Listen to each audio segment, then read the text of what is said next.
une arme non létale qui permettait d'éviter l'emploi de l'arme à feu.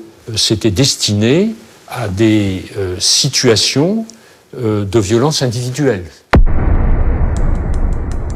Des preneurs d'otages, des forcenés, c'était fait pour ça au départ. Les premiers flashballs sont distribués et destinés à des situations considérées comme extrêmes, c'est-à-dire que Claude Guéant et d'autres parlent d'une adaptation aux nouvelles menaces, à des cas de forcenés, à des violences urbaines, etc. Et donc, ce flashball est présenté comme une arme anti-bavure quand il est distribué en 95. Il est présenté comme une arme qui permettra aux policiers de ne pas tirer avec leurs armes à feu, de ne pas utiliser leurs armes. Pourquoi est-ce qu'en 95, quand vous signez la première commande de flashball, pourquoi est-ce que vous ne l'autorisez pas pour le maintien de l'ordre? C'était un outil nouveau entre les forces de l'ordre et qu'il nous semblait préférable de le tester d'abord dans le contexte des cas difficiles. C'est pas parce que vous disiez c'est peut-être dangereux sur des manifestants normaux? Mais on n'écartait pas cette idée puisqu'on voulait tester. Le premier laboratoire, c'est les quartiers, les banlieues, les quartiers périphériques et les populations immigrées ou fils et filles d'immigrés.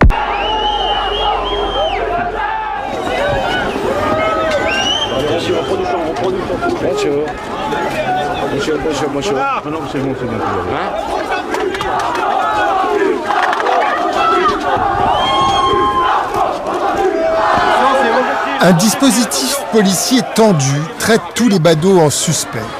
Le chahut s'installe, les caméras captent tout, comme prévu. Allez, on recule, allez, on recule. Vous attendiez à cet accueil donc? Tout à fait, c'est même pour ça que je suis venu. Oui, vous avez bien entendu, tout a été prévu. C'était fait justement pour l'opinion publique puisse valider les armes moins létales. Que ce soit les CRS, les policiers ou n'importe qui, est-ce qu'ils ont vraiment le droit de nous dire du soir qu'est-ce qu'on fout en bas de chez nous? On est en bas de chez nous, on n'a pas le droit d'y rester, franchement. Le ministre de l'Intérieur vient désigner la banlieue comme un terrain de reconquête. Michel. Oui. Alors, qu'est-ce que vous avez comme équipement? Nous avons des équipements de protection qui ont été renforcés. La mission est simple, hein. Le plus dur, c'est pour vous. Bloquez ici, devant moi, là. Vous bloquez devant moi, ici, là. Ici, là, vous bloquez là. Le ministre annonçait l'augmentation des moyens de la police. Mais ce soir-là, l'histoire ne retiendra qu'une seule phrase. Vous en avez assez, hein? Vous avez assez de cette bande de racailles. On va vous en débarrasser. Bonne soirée, hein? 48 heures à peine après ces déclarations, 2 adolescents meurent en banlieue parisienne après une course-poursuite avec la police. Bouna et Zied.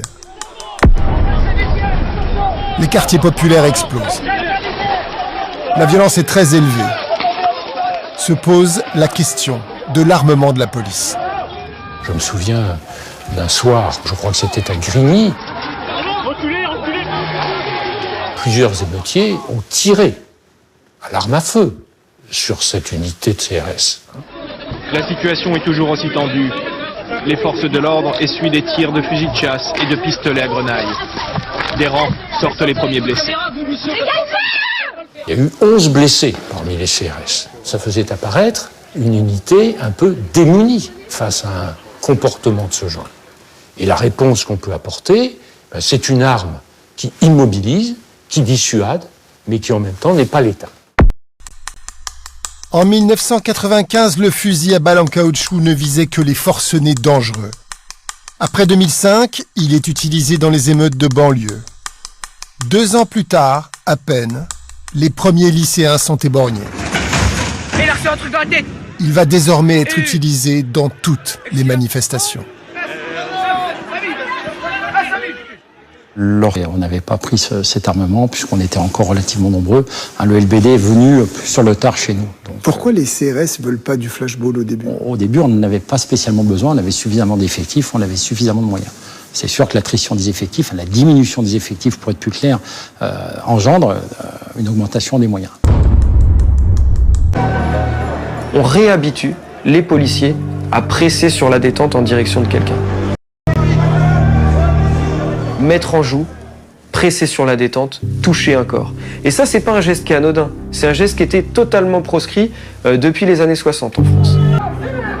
On sent que les gars, c'est des comportements qu'ils ont complètement intégrés, c'est devenu des comportements professionnels. Ils considèrent que ce sont des techniques professionnelles, que c'est approprié à leur mission. Et il y a cette fameuse image, je crois qu'elle est tournée à Paris, on voit un rang de gars de là-bas qui tirent et qui disent « à voter ».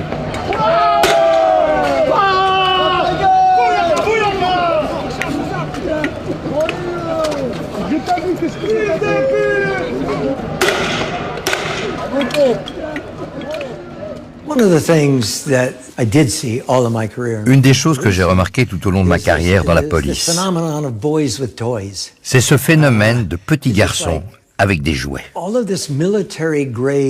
Tout cet équipement militaire, quand on l'a acquis, on veut l'utiliser.